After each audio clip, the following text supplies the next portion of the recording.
Just driving on the way home. It's 3:23. Just a little recap of the day. Really went well. I mean,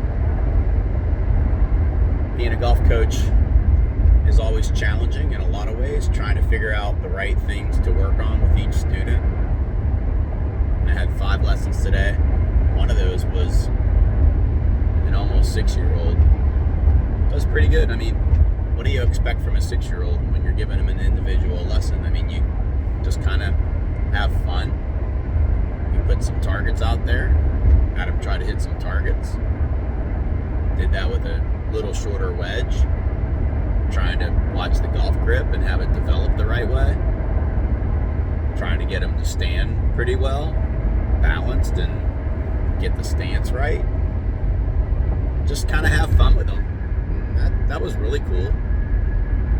And then the other lessons, obviously, my very first lesson was with a student that I've had for many years now. He's, my goodness, I can't even remember. He's been with me 5 years maybe, and playing competitive high school golf and probably going to get offers to play college golf.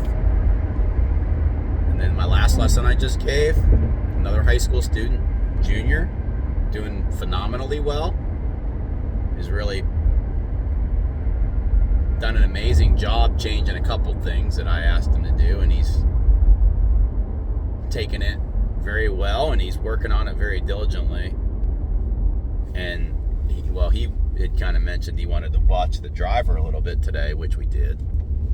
And at the end, trying to keep the swing thought simple, and he said, yeah, that's as good as I've hit it in a while without the ball curving so much.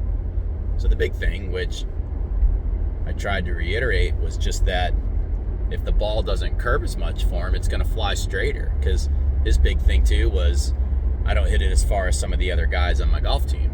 Well, I mean, how far is 10, 15 yards can you get if you hit the ball straighter and it's not curving off line without necessarily swinging it any faster? So he was impressed with himself, and that makes me happy, driving home talking about this on the video. And then let's see, what other lesson?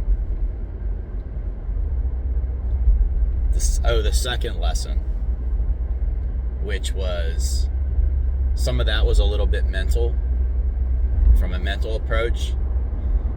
Tried not to be overly mechanical in that second lesson, and the reason why is because I know that the particular student sometimes gets a little bit upset at himself. So I just kind of said very nicely that you don't have to be perfect, you just have to be accurate. And I don't know, it kind of seemed in a way like it just kind of calmed the student down a little bit. And then when that happened, automatically we could see that he was just more in control. So sometimes trying to really force the ball out there is very hard and difficult for people to get the consistency. Whereas when they start to relax and you kind of tell them, hey, it's okay, don't hit it as far as you think you know you can. Just kind of get a rhythm going. And then they see all of a sudden they make better contact and the ball just starts to fly. And the distance isn't really that bad. You get pretty good distance on it. But even for me when I practice, I mean, is trying not to get overfatuated with being the perfect distance all the time. Or how far does it go? It doesn't have to go far. It has to be accurate.